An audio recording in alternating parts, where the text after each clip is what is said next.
Mini episode 980 of the FDH Lounge is brought to you by Sportsology, delivering unconventional columns and webcasts about sports, TV, music, movies, and more. Follow them on the web at sportsology.com. The FDH Lounge. You'll want to schedule your life around it. A long time ago, on a gloomy, wet Cleveland spring night, two men stand alone amidst the late-night drizzle. Their voices echo across the vacant station parking lot as they debate the merits of the great American radio show that have been missing for far too long. On that night, an idea was born. That idea became the FDH Lounge.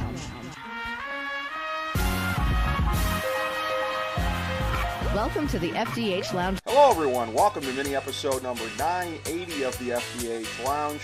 This is a very special occasion, one of my favorite shows to do every year. And most years, it ends up involving three original FDH Lounge dignitaries, as it does this year.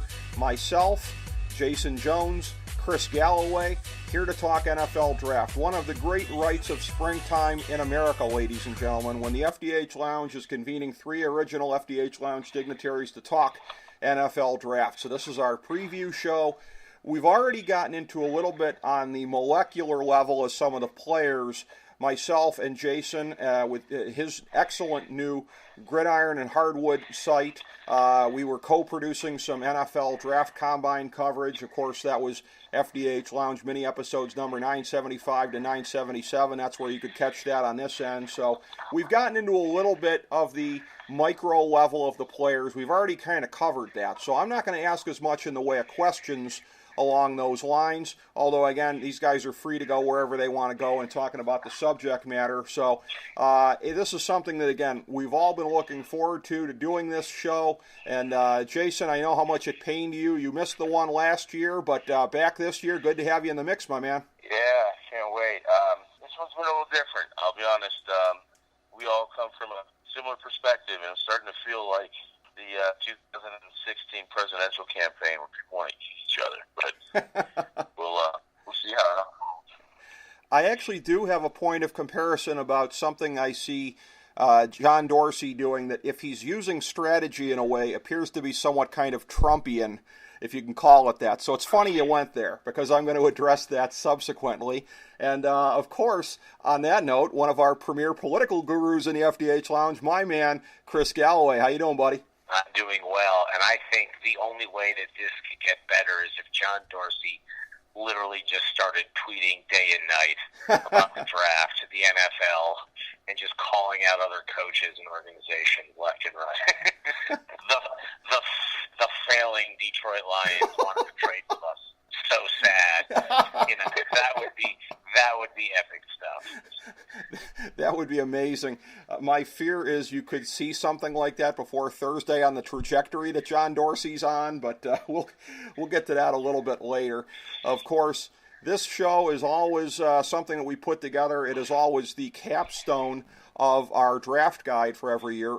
2018 Pro Football Draftology. Of course, we'll have a link to this show on the cover of it, as we always do. And as I indicated, a draft guide that is always co-produced by the FDH Lounge, FantasyDraftHelp.com, Sportsology, and for the first time, Gridiron and Hardwood. And here are some things that are in the guide for this year. Just before we get started here to let you know, of course, our man Jason Jones, FDH Senior Editor, as always, his position-by-position rankings and his top 200 overall. I think this is the first time we've gone down to 200 on that, so something to look forward to there.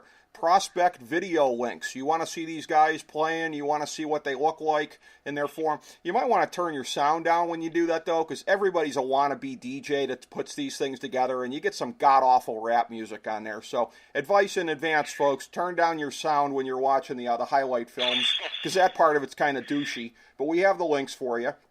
We have mock drafts. You know, Rick, since you... Yeah. Real quick, just as you mentioned that, you don't always have access to coaches' tape or whatever you want, whoever you want. And I have actually found that there's a really decent one out there, just a decent group that does highlights that is nice enough. They have a little intro, but once the footage starts, the music stops, and it's the most gracious thing I've ever seen. But that's for another time. Awesome. Awesome, because everybody's a wannabe mixtape guy out there, and it just really, it's one of many things apparently that chaps me these days, so I'm glad to hear about that from you. Of course, yours and my mock drafts, Jason, are in the guide as per always, and our play-along game from my longtime close personal friend Bob Bennick, FDH Lounge contributor, a fun little strategy game. You want to play along, you want to outguess your friends on draft day, we have a game for you that's in there as we always do.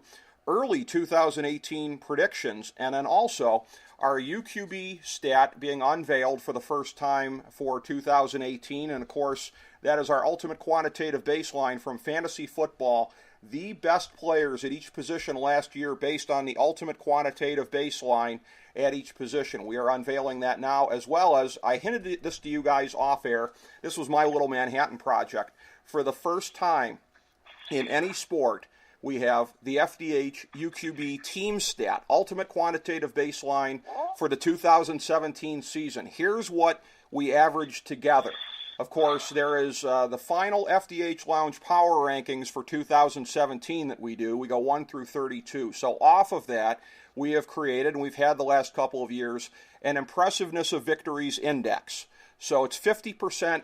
How did you do on the field, wins and losses, 50%. How impressive was that in terms of the schedule that you are up against? The ranking for this is averaged against several other rankings. They are offensive yards gained, defensive yards allowed, DVOA, offensive DVOA, defensive DVOA, special teams DVOA. So all of these are basically put in a blender, and it spits out one number for you. So here's the top 10 teams in the NFL for the 2017 season based on our ultimate quantitative baseline. Number 10 is Dallas. Number 8 is actually a tie between Atlanta and Jacksonville. Number 7, yes, number 7 is New England. Number 6, Carolina. These are all fairly bunched up at this point, but it's still noteworthy. Number 6, Carolina. Number 5, the Super Bowl champion Philadelphia Eagles. Just ahead of them, number 4, Pittsburgh. Number 3, the Los Angeles Rams. Number 2, New Orleans. And number 1, the Minnesota Vikings, who, Chris, I know you predicted to win the NFC North last year, make the playoffs. So they didn't win the Super Bowl, but they were the number 1 team last year in the league on our ultimate quantitative baseline. So, Chris, you can take a bow for that one, certainly. Well, I thank you. As you know, I do love bows. I think you have the top 10. We can get in there and argue about the rankings and where they might actually grade out on some other scaling. I think you certainly captured the top 10 teams in the league. Without arguing the specifics on actual spot. So from that standpoint, I won't pass judgment on your blender process. Well, you might pass a little judgment when I tell you this, though. Although, again, keep in mind that even if it was lies, damned lies, and statistics, as I think it was, the Browns' defense actually graded out fairly well last year. The Browns were only 30th in this index, despite not winning a game. Indianapolis 31, the New York Giants 32. So, again, it's bunched up. But are you ready to second guess me a little more when I tell you that? No, I'm not, actually, because you and I have had many conversations. That team, despite the horrific quarterback play, has a lot more talent than they get credit for that's on the roster right now, or even before the free agency. I don't think the Browns were actually the worst team in the league last year. Just from a talent standpoint, I think we had a dreadful coaching job by the head man. Yes. That kept them from winning a few games that they should have, Indianapolis being one of them. And so therefore, there's the possibility of that team being able to make some big leaps, especially when you look at the defense. I think even on other metrics, the defense ranked, last year I think laid it out somewhere in the teens. Yes. Despite being, despite struggling in the secondary mightily. So there's the potential that defense could make a jump into the top 10 this year, realistically. So no, I actually don't take any umbrage with the 30th ranked Cleveland Browns. That's pretty much what I thought you would say, but I just wanted to check. Jason, your thoughts on this new metric that we have? Well, first thing, to the coaching dig there, I think the crickets that you hear is anyone waiting to contradict that idea. And I don't think they're going to get it. But no, look, the cool thing about the metric is it takes everything and then combines it all and weighs everything more or less equally. So you get one basic idea. And I don't think anyone really, I mean, we, like Chris said, we can go back and forth on the order of things, but if we're just looking at the statistical numbers, I'm not shocked at all that it played out the way it did. I mean, even a New England-Philadelphia Super Bowl wasn't terribly shocking when you consider they're in that discussion, and they just, found ways to make plays. It's not like they had a conventional, typical, drive and approach. It was a little different, and it worked out that way. But what I'll be interested to see is how this looks, this time next year when you take a team that was number one, that you would think would grow on that since they're getting their would-be star running back, and they got rid of their journeyman quarterback, who's Denver, so I'm not happy about. And hopefully, I don't know, I don't think he's worth the money, but, they feel happy about Kirk Cousins. So, let's see if they hold that spot or they absolutely don't. But I believe in the math, so I'll take it at face value. Yeah, and I think, again, it will be very fascinating to see how it plays out and how teams go up or down from there. For New England, if I'm just spitballing it here from memory, the fact that their defensive numbers were so fugly last year, that's what put them number 7. The defensive DVOA certainly pulled them down, the defensive yards, that part of it. Again, they were not a perfectly balanced team, at least statistically, and this is nothing if not a statistical index right here. Also, New England and Philadelphia, unlike some of the other teams in the playoffs, strength of schedule lagged a little bit. New Orleans being second, strength of schedule had an awful lot to do with that. There is no more brutal barbed wire cage match in pro sports I can think of off the top of my head than the NFC South these days. So you come out of there and you've really accomplished something. So it will be very interesting to see how this tracks for this year. As we head into the draft, again, I'm going to keep it kind of open-ended here at the outset. I'll start with you, Chris. Obviously, the biggest story, as Jason and I have talked about in our previous draft coverage for this year, you have a Browns team that, again, had $100 million in dreams galore of what they could do with it in the offseason here, but the unprecedented amount of high draft picks, cap room, etc., that the Browns, for everything that they've gone through, the 1-31 of the last 2 years, have come into this with an unprecedented bounty.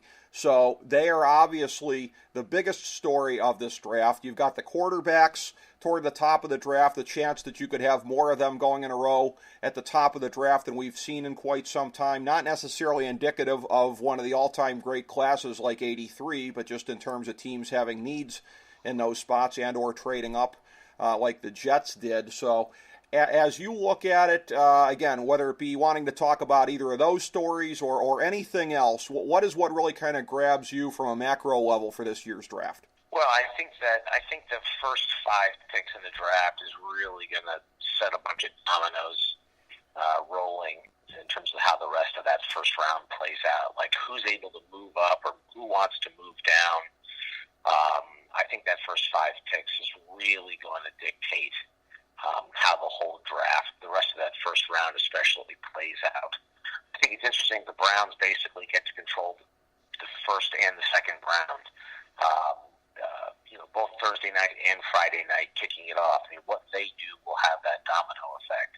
And obviously, they're, from Browns' perspective, if they're going to be looking at quarterback at number 1, I know, weird flat earth fan, that's the Browns fans that want, a non-quarterback at 1. I can't even imagine in my mind what they're thinking after all these years of not having a quarterback. I hear people call up national radio shows and say, the Browns have to take, Chubb or Barkley or, whoever, but not a quarterback. It's like, are you kidding me? Now, granted, there is not a quarterback in this draft that is the Peyton Manning, Andrew Luck, John Elway, sort of surefire thing. Each one of these guys being talked about at the top of the draft, and I'll say 5 of them. I'll include Lamar Jackson. They all have their flaws. They all have their warts. They all have their question marks. And some are bigger than others. And no Baker Mayfield. That's not a height joke.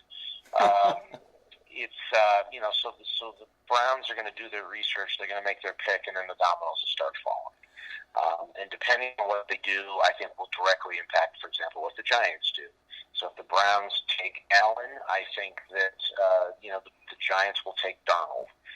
If Darnold is off the board at 1, I think the Giants will, they will look at their board and they'll weigh the idea of a trade versus, what the grade they have on, say, Quentin Nelson or Bradley Chubb. And then that will, the Jets are going quarterback, and then it comes back to the Browns. What do they do? Who's left on the board? If Chubb's on the board, my feeling is that Dorsey will take Chubb. Pass rush, defensive end is the second most valuable position on the team. You can't have it to depth. You can't have it good enough defense. Greg Williams wants an attacking defense. Chubb seems to fit that exactly in terms of what they're going to try to do in the forthcoming seasons, and so he seems like a no-brainer there.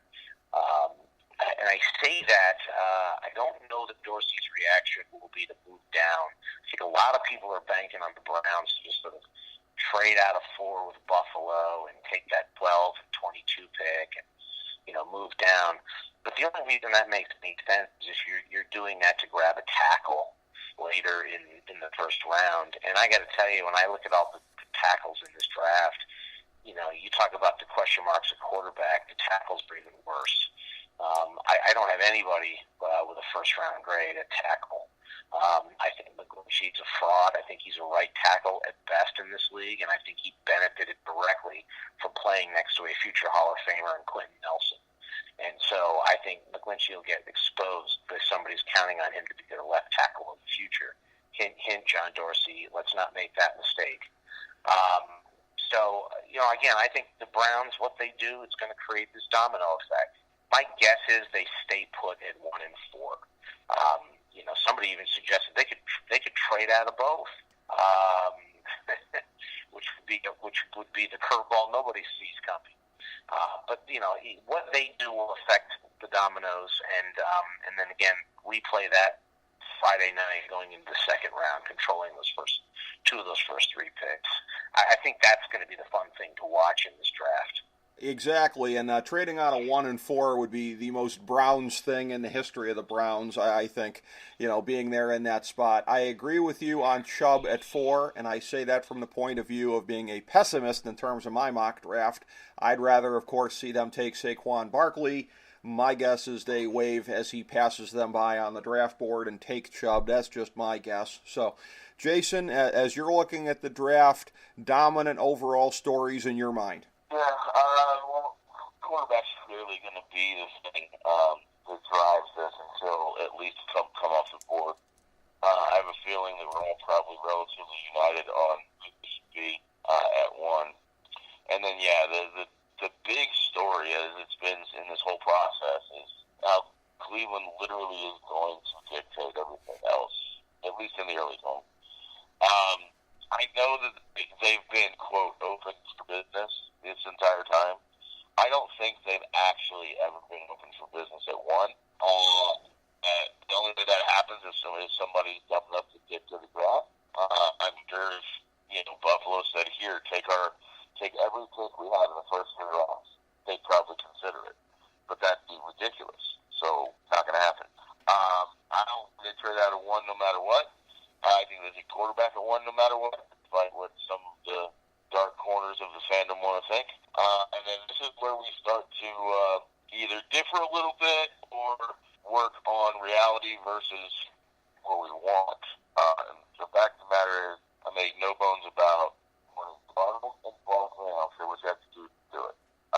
I get the Chubb thing, but the thing that bothers me with that, and maybe I'm barking up a very minority mentality tree here. What happens when Jamie Collins, Joe Schobert, Myles Garrett, Bradley Chubb, and arguably the 2 corners they're probably going to draft are all looking at free agency inside of the same 24-month period?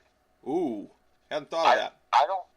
I think there's a reason teams don't get to elite defensive ends, to elite wide receivers, to elite corners. I think it creates a nightmare that we don't want to invite right now. Now, again, most people are going to say, don't worry about that now. You get the guy now. Well, this is Cleveland, though. So let's try to consider all factors. So putting that aside, my thing is quite simply this. Saquon Barkley plus Carlos Hyde plus Duke Johnson plus Myles Garrett and Emmanuel Ogbah, in my estimation, is a better overall thing than Hyde, Garrett, Ogbah, and Chubb.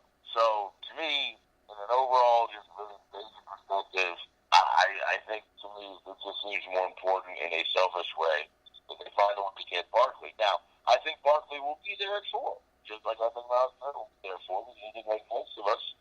I think that maybe the offer for 2 is going to be too much for the Giants to say no to. So I think we're going to see quarterback go 1, 2, 3. And then from there, Cleveland steps up, and they have literally their pick of the litter of every non-quarterback in the draft. And for me, I'm not even trying to get into whether or not Barkley is Zeke or is Barkley Gurley or whatever. I just look at it and say, put that guy, what he can do, better than everyone on the planet. He is close to the perfect prospect in all ways we've seen maybe ever. With a team that hasn't, not as bad as the quarterback, but has not had that dominant running game that at least I can remember seeing as an adult. I'm 38 years old. The last time there was a good running game, I was still in elementary school. Yeah. So, while the quarterback is a thing we absolutely have to face at 6-1, to me, I think Chubb is a luxury pick, and I get why Greg Williams would want him. I get why Dorsey would want him. I just think, why invite that trouble if you don't have to? Especially when you can get something else that is so good it's going to keep defensive coordinators up at night, and you can literally go into games. So this is what we're going to do, and I dare you to stop it. I 100% agree with that. I agree totally, Jason, with that, personally. Now, once we get out of the top 5, have a real fun again, and then we see what happens. Because, and I'll agree with Chris on the tackles. To some degree, I've not chewed the fat so much on McGlinchey that I've unleashed him as a fraud, but I'm willing to accept that idea. But those out there that want to say, you get your quarterback, you do whatever you have to do to get the best tackle in the draft. Well, the best tackle in the draft might not even beat out our right tackle. So what's the point? I like Colton Miller, but what I'm more intrigued with, there are 2 names, and we can get to them later if you want to, but there are 2 names that probably go off on day 3 that are absolutely prospects, and I would absolutely love them to take a flyer on. But yeah, tackle's a dicey situation. It's not the draft to get your next Joe Thomas, so I'm not planting flags for that one. But that'll be an intriguing thing because some people, especially in a certain fandom, seem to think you got to take tackle every year. And this is one of those years you really need to not think that way. Totally agree. By the way, why don't you throw them out? Who are the guys you like as tackle prospects in the later rounds? Desmond Harrison, who is, I believe he's 6'6", but he's only 305, 310 pounds, from West Georgia. My memory serves, he started out, I want to say it was Auburn, and he basically moves like a tight end if he's a linebacker. But he's so big, he's not the frame to build up on, and the guy gets end up being, he's just physically too gifted not to find a place for him on the team. And if it's tackle and you can make him into a left tackle, then that's incredible. The other guy, which is more sort of a media circus idea, and I'm trying to find his name, so I'll butcher it. It's absolutely a thinking outside of the box type situation. He is the Australian rugby player who has been working out with teams. He's 6'9", 360 pounds, and runs like a legitimate running back. Jordan Mailata, if I'm getting that right. Right. What's that? But another guy that's just physically, you should not be able to hold that kind of frame.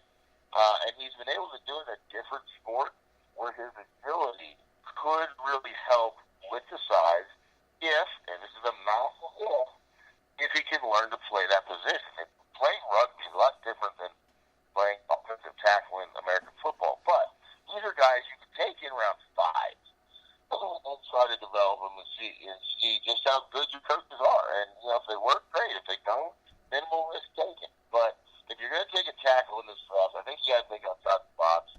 You got to hope that Colton Miller falls to the second, or you just be okay with a guy that protects to be your right tackle, maybe, and hope for the best. So I'd love for them to get a little bit more creative and say, no, we're not going to reach on some guy that you think is good because he happens to be the best tackle in this draft, which, as we measure up to other drafts, is the worst we've seen in recent memory.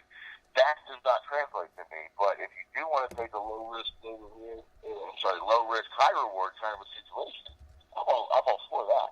Well, yeah, I would agree with that. And one of the things I want to do here, you guys have put me in mind of this, is another feature from our draft guide. I'm going to see what you guys think about this. Strength of positions in the draft. And this is a part of the guide that I always handle personally, so I'll see what you guys think of my grades here. Everything goes from horrible up to great. So I'll start with you on this, Chris. I do not have any positions graded as either horrible or very poor. For poor, I have offensive tackle, average, none. So this shows you that I think there's good depth at most other positions in the draft. The good positions to me, tight end, center, defensive tackle, defensive end, cornerback, and safety. Very good. Quarterback, running back, wide receiver, offensive linebacker, inside linebacker, and great offensive guard. I'll start with you, Chris. I completely agree with that entire assessment. Wow. The grades you put on all of those. That's exactly how I would have done it. The tackles are poor. At best, you're projecting. I have Colton. I have him as my Colton Miller is my highest rated, and that's a huge projection because he's got a lot of work that needs to be done.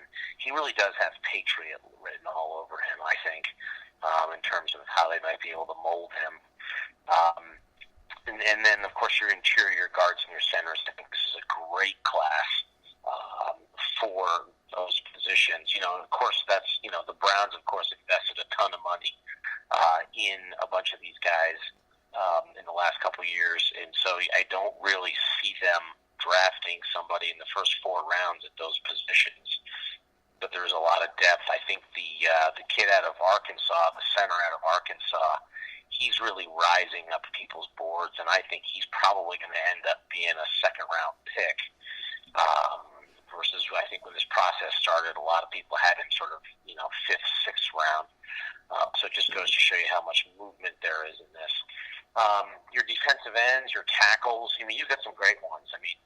I know, Rick, you probably disagree with this. Maurice Hurst to me is he's a 3-down tackle that can rush the passer. He reminds me a lot of Warren Sapp. I think he's going to go at the back end of the first round. I guess he could fall into the top of the second.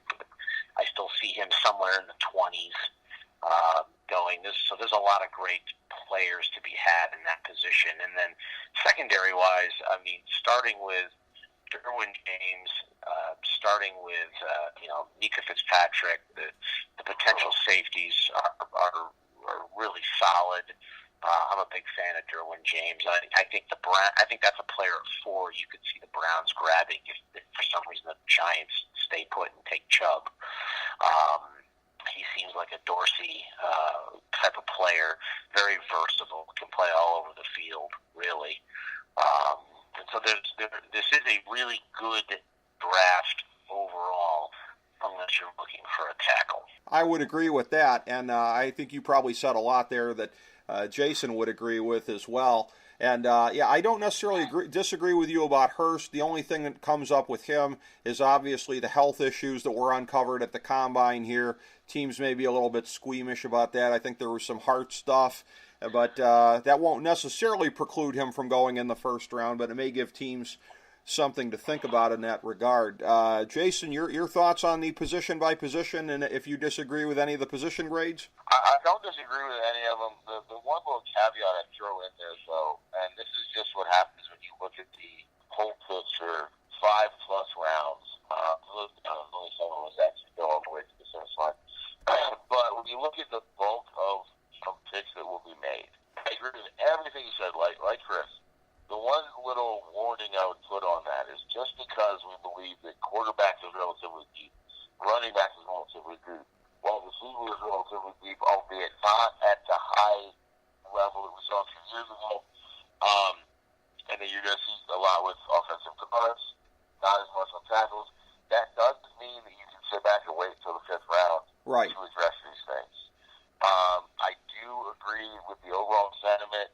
However, as I'm going through looking at some of these player rankings breakdowns, the bottom falls out after a point on all systems. And I really do think we're going to find that the rounds 1 through 4.5, 1 through 5, are going to be great. You're going to find players that were there that you didn't think were in the pool. And then after that, I think the 6th and 7th rounds can be pretty pedestrian. Now, that being said, depending on which way you want to go, you could get a legitimate starting running back as late as the 3rd round. You could get a guy that you could sit behind an established starter at quarterback who maybe isn't ready right now, but who absolutely into a starter at some point. Chris mentioned Colton Miller, the Patriots.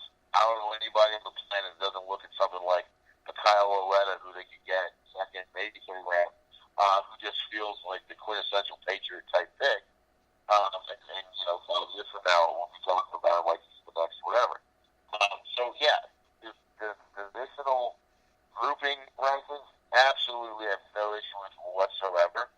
I think the quarterbacks are better than most people think they are, just because everyone's going to do a year-to-year comparison.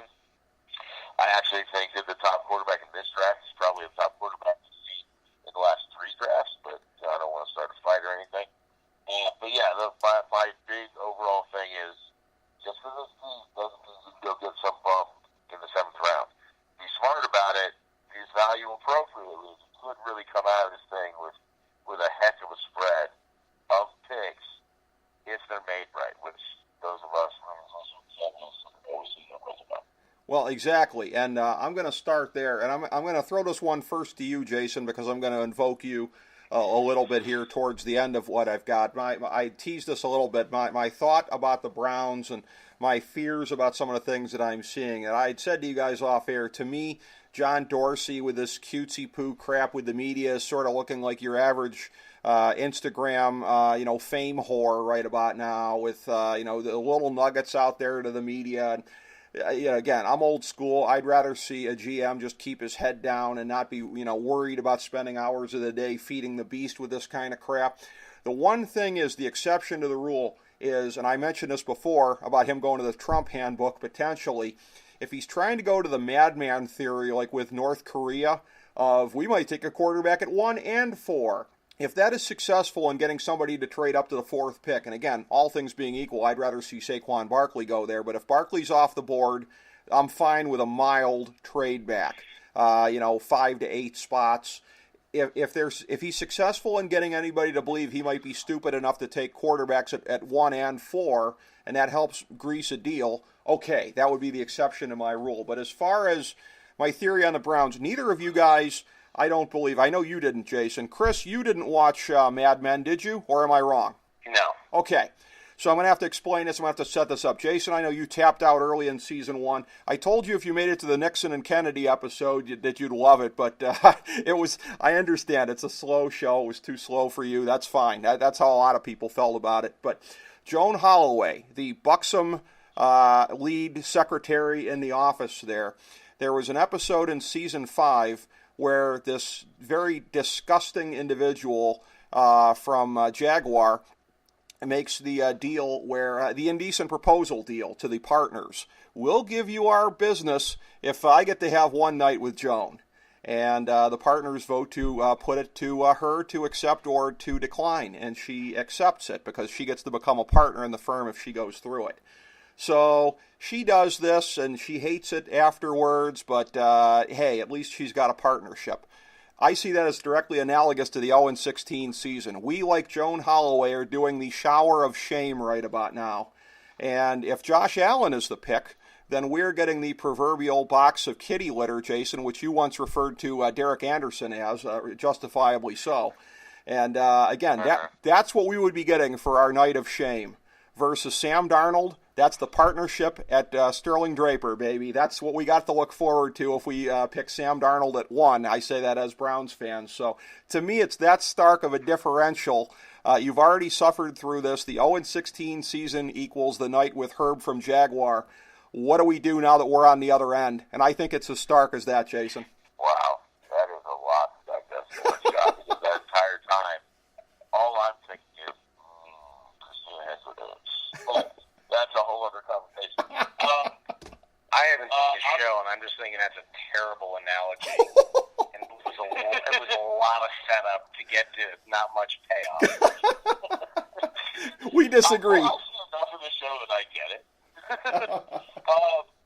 But my reaction to it is to be in agreement on some level. I'm a little bit more inching off the edge of the cliff, but I don't buy Josh Allen. I'm sorry. At the end of the day, if you can throw it a mile from your knee, but can't hit anybody in stride, has no intermediate touch, I don't care that his receivers were I'm trying to keep this PG rated, were really bad, let's say. I get all of that. To me, he's Jamarcus Russell all over again. Yes. He can throw it far, but who cares?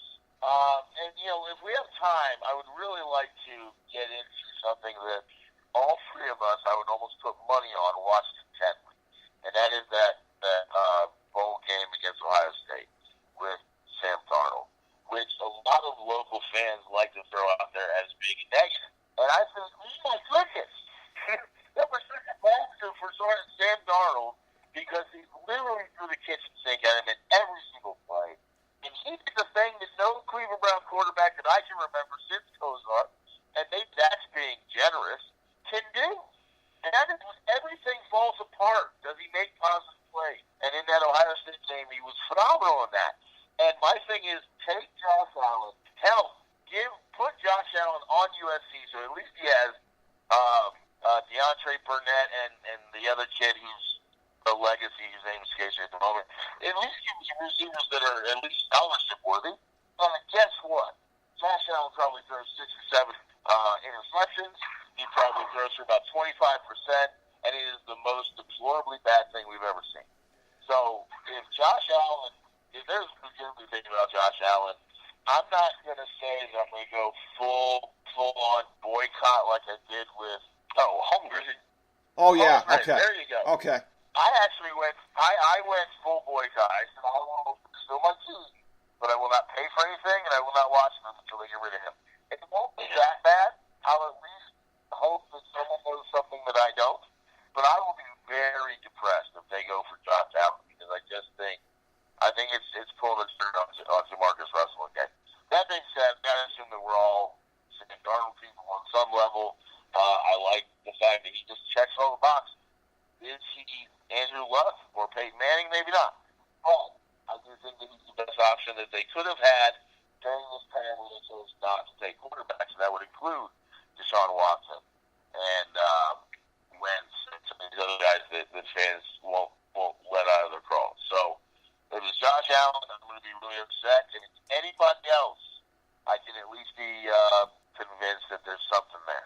Well, I'll tell you what, a couple of the things, and I'll get to you in a second here, Chris, but I agree with you, Jason. The more people brandish the USC-Ohio State game, the bowl game, as a weapon, the less they know about football. It was a mixed bag. There was a lot not to like in that performance. There were definitely some gleams in there, as Marty Schottenheimer would say. So I definitely agree with that.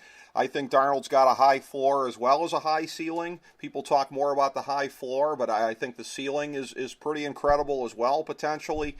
I am all in for him. What I want to know, Chris, generally speaking, and in addition to this, take it wherever else you want to take it, but where am I wrong in my We Are Joan Holloway comparison?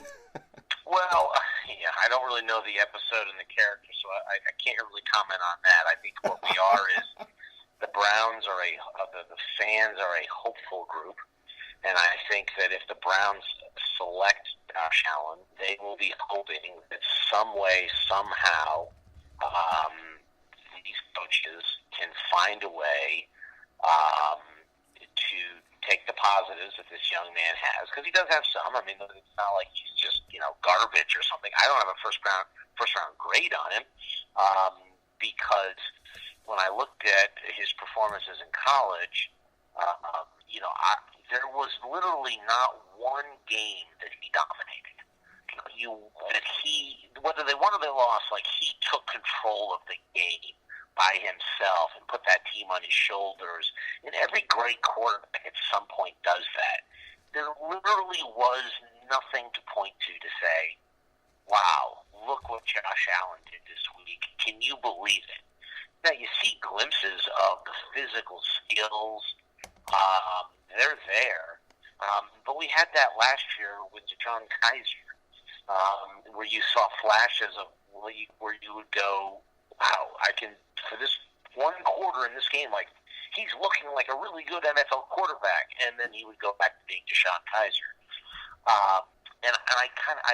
I've got Allen sort of graded the same way. I have his ceiling as basically, it's probably as Big Ben. It's probably Roethlisberger. If everything works out perfectly, physical specimen. Look, people talk about him not being accurate. His stats say he's not accurate, but it's actually really not his accuracy. It's his anticipation of where the ball needs to be before it needs to be there seems to be the biggest problem. And I don't see that as a coachable thing. That the brain, to arm, to hand, to when to let it go, get through your progressions, needs to be fast enough, and you need to understand where the ball needs to be before the receiver's even made his break. That's an inherent thing in the quarterback's brain, and that seems to be what he's lacking.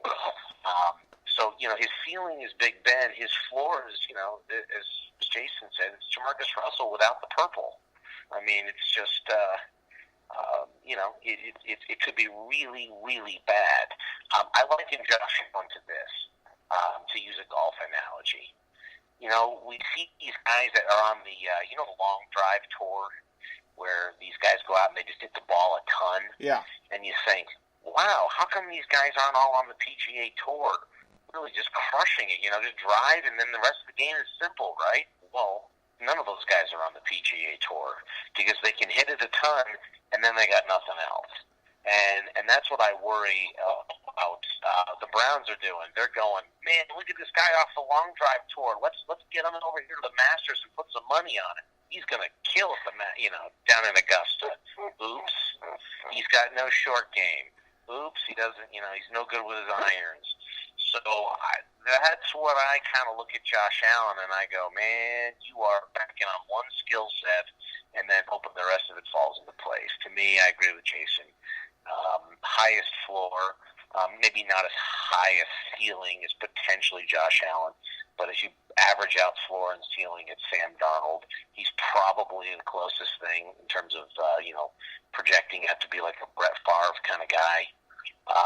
And the fact that he can make plays when a play breaks down, he can make throws even if his footwork is terrible. He's scrambling in the pocket, and his footwork's all off, and he still slings it 20 yards, on the dime to a receiver. That's just not coachable stuff. And in this draft, I think the Browns. I think we're all hoping the Browns don't fall in love with all the coach intangibles, thinking I can turn Josh Allen into the next greatest thing. Go with the guy who's shown you more. It's more likely to pay off. And to that sense, to your analogy, that's what Browns fans are. We're hopeful, right? So when the Browns break our hearts and select Josh Allen, because that's probably what they're going to do, setting off Browns Twitter into an absolute frenzy of anger, and I'll be right there with them. We're all then going to get through the draft and then begin to hope that maybe all our fears about Josh Allen aren't really true. To Rick's point, we're all taking a nice long shower, and then we'll try to move forward with our lives, pretending that he's going to be the one. And if they pick him, I think it's going to be another long list of Browns QB failures. Yep. One more name for that jersey, no question about it. And in terms of both Allen and Baker Mayfield, I'm going to put this to you guys here because I see this draft as being somewhat similar to ones in the past. It seems to me that the cutoff generally from first tier to second tier is usually about somewhere in the teens. As far as market value goes, I've got it about 13 deep right now, and then I think there's another tier that probably goes down to about 40 or 45, and that's where I'm looking at mock drafts of guys going in the late teens in some drafts. In some mock drafts, they're not going in the first round, but in no particular order. This is actually the order I have them going in my mock draft, but market value alone, this is how I see the players on the first tier being 13 deep. Darnold, Allen, Josh Rosen, Bradley Chubb, Saquon Barkley, Denzel Ward. You've got Derwin James, Quentin Nelson, Tremaine Edmonds, Roquan Smith, Vita Vea, Baker Mayfield, Minkah Fitzpatrick. I'll start with you, Jason. Is there anybody that belongs on that list that's not on it or doesn't belong on it that I had on it? This is where we get into a real subjective stretch. Right, market value. If we're looking at market value, the one name that just feels like it's absent, it could be one of these situations where we're trying to fit 11 people into 10 spots, is Tremaine Edmonds. I think that he is being viewed as either an elite prototype 3-4 outside linebacker or a really rangy, aggressive, long middle linebacker to 4-3.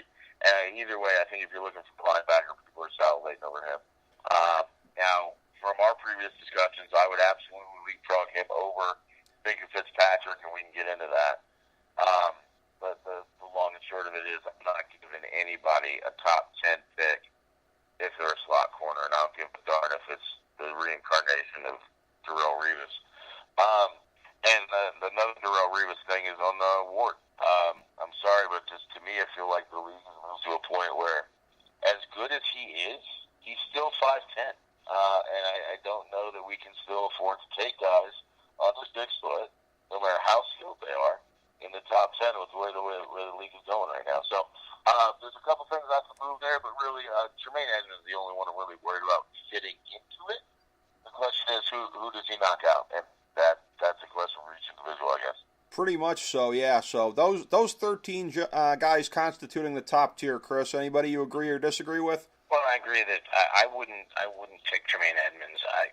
When I look at him, it just to me feels like, hi, I'm Barkevius Mingo Jr. I just don't feel like that he is so much projection right now, his value versus what we actually saw in college, and he's so young. He's still 19 years old. On the flip side, I like Roquan Smith. I'm a big fan of. I think he's exactly the kind of linebacker in this league where they have to cover. He's actually, I think people assume because of his light frame that he's not any good against the run. He was really good against the run at Georgia, and so I'm very high on him. And he is what Danny Shelton should have been. I know I argued at the time that Shelton was a 2-down tackle. Certainly proved to be the case. Villa is definitely a 3-down tackle, and I think someone's going to get a really good player there. I have I don't know if he was on your list because I was trying to follow it. Do you have Deron Payne from Alabama? Did you have him listed in there? He's just below the line on my list, yeah. So you didn't miss anything. He wasn't on it. You could make an argument for him, but I put him just below the line. Yeah, I don't think you should make an argument for him. Okay. When you look at his whole season at Alabama, I think a lot of the hype on him is just based on that Georgia game. And that level of dominance we just didn't see all season long out of him. So, yes, he was amazing in that Georgia game. But I don't think that's what you're going to get most of the time out of him. I think you need to look at his whole season as a whole, and I think when you do that, you don't walk away going, man, there's a top 12, top 15 pick. So I think some team is going to make a mistake and kind of reach there for them based on that Georgia game, and again, some projecting. Excuse me. Another guy that you didn't list him, but I know he's probably a top 20 prospect for you, Josh Jackson out of Iowa. Right. He had an amazing season, probably like the highest graded season like ever for like a college cornerback. That just came out of nowhere. And then when I look at his combine numbers, you know, his speed, his three cone, all of it, it was like the grading of like you if you based it on the combine, you'd put a 4th or 5th round grade on him. So I have some real worries about him at the next level. And wondering if this season was just a one-season, like a one-hit wonder kind of situation. And there's some guys that I really like that I think that the teams like the Browns need to focus in the 2nd and 3rd round, especially in the 2nd round. Guys like Carlton Davis out of Auburn, if we're talking cornerback. I think he's a big physical guy who covers really well, can jam the line. He plays a defense that like Greg Williams likes to do. So look for a guy like him, for someone like the Browns or someone that plays a type of defense to really focus on in the 2nd round, or he might fall at the top of the 3rd. But my guess is he's gone in the 2nd round. I think he could end up being one of these steals in the draft. There's going to be some good steals potentially in the 2nd round, to be sure, with again that level of talent in there. If it starts to get interchangeable, as I think I'm right, from about the teens down into about the 40s or so, then you have some very good opportunities at the top of the 2nd round where the Browns are very fortunate to be. So I will start with you, Jason, bringing this thing full circle here. Anything else that we didn't get to that you consider noteworthy? Well, first I've got to just stop and thank Chris for giving me further Josh Allen ammunition, because I'm essentially done here. I'm going to go post everywhere I possibly can. Josh Allen equals Happy Gilmore. That's a whole other conversation. The Josh Jackson thing is a nice full circle. Josh Jackson is highly productive. Led FBS in interceptions, if I'm not mistaken. He's almost 6'2". He's a big frame guy. My understanding is that he would probably sell more in his own system, blah, blah, blah, blah, blah. But if you're looking for a productive, get in there and disrupt things kind of slot corner, he may fall to the 2nd round.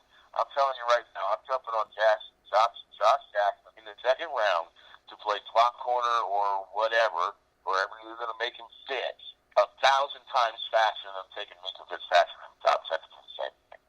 So that's just one interesting thought there. The combine did kind of scare people off of him a little bit, so I do think he falls. I love the Carlton Davis idea, and I can actually go into the 3rd and 4th round to look at somebody who I think fits a similar kind of role, which would be nice for a team to be big corners. The Roquan Smith thing, one thing I've kind of narrowed this down with him, whether it's run, pass, whatever. I feel like watching Roquan Smith is like watching Mike Tyson punch. He aims to hit like 5 yards after the player. So right. I have no issues with Roquan Smith. People say that he's not as big as you'd like him to be. I don't care. I think he's one of those guys absolutely deserves to be way up there. The one, I guess, area we didn't really talk about that's getting dicey as time moves on is wide receiver. Guys that were projected for first-round slots, 3 of them to start this situation around January, February. Now, I'm not even sure if those are the same names still in the 1st round.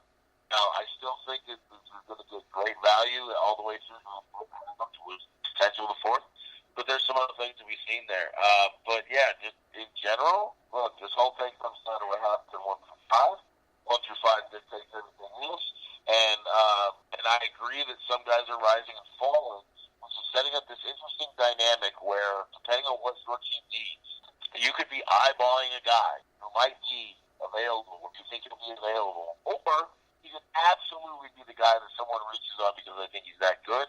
So I think the Deron Paynes of the world are going to sort of, I think some people are going to get guys that they really are one thing or something else, and I think some people are going to get steals. So it'll be interesting to see how it unfolds, but absolutely make no mistake about it, Cleveland and the New York Giants are dictating how this whole thing goes.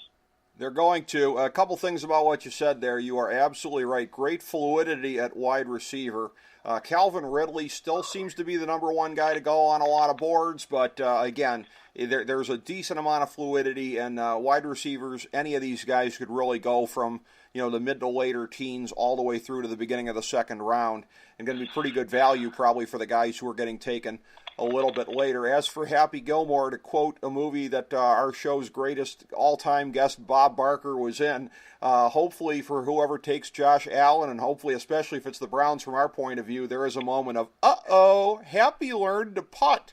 I don't think that moment's ever going to come, but that's what the team that takes him is going to hope for. So, Chris, react to any of that and anything else you've got that we didn't get to. Well, I thought now's a good time to bring my hot take, which will just offend the both of you. I know Jason's got at the top of his top 200 and Saquon Barkley. I think he's Christian McCaffrey. Wow. I do not think he is this transcendent running back that's going to carry your franchise like everybody else thinks. I think he's a really nice player, the complementary back in a two-back set. But he's not going to be the player that you all think he's going to be. Don't get me wrong. I'm a big McCaffrey fan. I mean, when the Panthers took him, was it 9th they took him overall? Mm-hmm. I thought that was great. I thought that was a great pick. But I don't think Barkley's worth a top 5 pick. I think he could be a great player, like the way I think McCaffrey can be a great player in terms of getting his hands on the ball and making some things happen. But 25 carries in a game, I don't see it. Barkley's a guy who, in college, he was he did not carry the rock the way I want to see my starting tailback be able to carry the rock. He was a game breaker. You got 9 carries for at a 2-yard average, and then you got the 100-yard carry. So I just think I don't have as high a ceiling on him as everybody else seems to have. So I guess that's my hot take, if you will. And just I want to point out a couple guys I think that are out there that, a little bit further down to Jason's point that probably need watching. When we talk about quarterbacks, Mike White out of Western Kentucky, Logan Woodside out of Toledo. Mike White probably in the 3rd round, Woodside maybe in the 4th or 5th. I mean, these are guys that could be developed really nicely if ending up on the right team with the right situation. And then, talking the strength of the interior line, Austin, 4-year starter at guard at Nevada. Really mature guy, really cerebral. He's already married. Started a whole bunch of games in Nevada. He's a guy I think could have a great 10-year Pro Bowl type career. So look for him, somewhere in that late second, probably 3rd round. The guy that could be really great for a team that picks him up. In terms of, so if you're the Browns and you're looking to add depth, which Dorsey is, he might be the kind of guy that they invest that last pick in at the bottom of the second. Well, 2 things there about what you said. Number one, here's a joke that only Clevelanders are going to get. Mike White, I think we can say, certainly has benefited from some great blocking from Nate Gray in his life, hasn't he?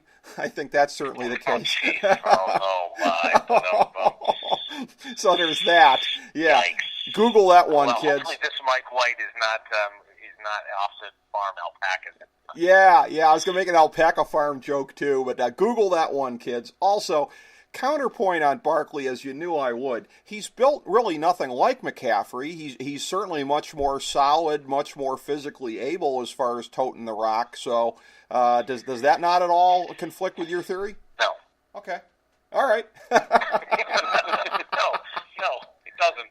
And again, I'm looking. Some of this is analytics and it's stats, and looking at his performance in terms of Division I backs and some of his averages in terms of how he carried the ball. It really doesn't stand out in any way. He has some explosive big plays, absolutely. And I'm not saying he's not a first-round talent. Don't get me wrong. I'm not claiming that. But he is a top pick or this, sort of, transformative. Like, you got to have this guy. He's the running back for 10 years. I'm not sold on that. Very interesting. Well, there, as I always say when somebody says something like that, there's a real clip and save take that I'm sure we'll be revisiting over a period of time. Before we wrap this up, something we've talked a little bit about, Jason, again, your new gridiron and hardwood project. not to be confused with the very popular Gridwood and Hard Iron project out there. You're certainly not gravy training off of them, but your new web project that you have. Talk about it a little bit here. Philosophically, where you're looking to go with it. Your thoughts behind it.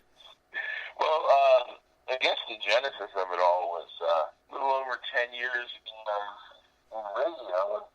A lot of jobs seem to start right around where we are now, right in that sort of beginning of summer era, which puts me firmly in baseball range. And then, things would happen, and all of a sudden, there's a shift, there's an organizational shift, or something happens that rips football and basketball from my clutches. So the idea was, they say about writers, you write what you know. Let's do what we know. I know people who really know baseball, and baseball's just not my thing. So when baseball comes up, like it did last night with the no-no, I would bring people in, say, hey, we're going to talk to so-and-so who can really add in some perspective. But for me, the idea of Gridiron and Hardwood was to create a sports talk venue that really does focus primarily on basketball and football, NFL, NBA, and the drafts between both. So that's really what we focus on, off season and all. So believe it or not, when we get through those dog days of summer where it's baseball, baseball, baseball, we will be talking something else. And that's just the idea where it came from, and from there we've tried to add a little fun into it, create a little bit of I don't want to call it a barbershop thing and invoke the fury of LeBron James, but it's a similar sort of idea where we're basically trying to get a bunch of people, some have high-end radio or media credentials, some don't, and creating conversation that both brings in a real solid industry breakdown perspective versus the overall feeling of the fan, or at least that's how it's been going in the early days. And then meeting on a wide variety of FDH dignitaries and other such contacts that we've acquired over the years, bringing in a number of different people with a number of different backgrounds to give perspective on this. And, just trying to have fun with it. We're not so far into it that we say, hey, no SEC, let's go crazy. But at the same time, we do want to adhere somewhat to sports media practices and give us something still professional, but at the same time. Absolutely, Jason, and I know per discussions you and I have had, you use the word primarily there advisedly, as there will be a little sliver of something else from here and there, and I know you've talked to me about the wonderful world of the pro graps and some other things like that, so folks will be able to get a little bit of some of this other kind of stuff from time to time as well. I don't know if it'll be an other section or what you're going to call it, but folks can get that as well, I know. Absolutely, yeah. There's sometimes there's just a demand for it, and then some conversations came up leading up to WrestleMania, so hey, I got guys, right? So, like my wrestling experience is touch and go, based on what time of year we're looking at, what time of the wrestling era we're talking about. So that's a possibility. There's also a possibility of entertaining almost a sort of 60 minutes real sports of Brian Gumbel type situation where we take one topic that isn't really in our wheelhouse and really devote a great deal of time to it and breaking that down in sort of sports magazine kind of way. That's right. Yeah, there's going to be plenty of opportunities to highlight things that aren't necessarily in our wheelhouse and try to maximize the fun that we do have with the stuff that is. Exactly. Look forward to co-promoting that with the FDH Lounge under the banner of the 21st Century Media Alliance. Always great to have another great entity in there. And speaking of the FDH Lounge, it is always a red letter day in America. It should be a federal holiday, if you ask me, whenever you get three FDH Lounge original dignitaries together. Always great to do, as we do for the NFL Draft, and I certainly hope we can get the three of us together to break it down afterwards. Chris Galloway, I want to thank you, as always, my man, for being here. Thank you. Gentlemen, I enjoyed it, and I look forward to the post-draft wrap-up. That's going to be awesome, as always. And Jason Jones, our FDH senior editor. Jason, thank you very much. As always, your analysis really powering our draft guide this year, as always. And thanks for being here today. No problem, anytime. All righty. Thank you guys for being a part of this. Thank you, everybody, for tuning in to FDH Lounge mini episode number 980. As we bring the show to a close, we would like to extend our deepest gratitude to NBC, CBS, ABC, Fox, all Clear Channel affiliates, TNT, TBS, USA, UPN, Deadspin.com, YouTube.com, YTMND.com, MySpace.com, various blogs, Fox News, CNN, CNBC, MSNBC, IamBoard.com, Billboard.com, Google.com, ESPN, ESPN2, ESPN News, ESPN Classic, NBA TV, NFL Network, Sports Time Ohio, Athlon Magazine, Comedy Central, Cartoon Network, The Boomerang Channel, QVC, BET, The Spice Channel, Steno Notebooks, Manwich, Papermate Office Supplies, waitresses, strippers, bartenders, garbage men, janitors, microwave popcorn, the writers of The Office, Scrubs, Entourage, My Name is Earl, Oz, Metalocalypse and the Boondocks, Aquafina, and the Periodic Table of Elements.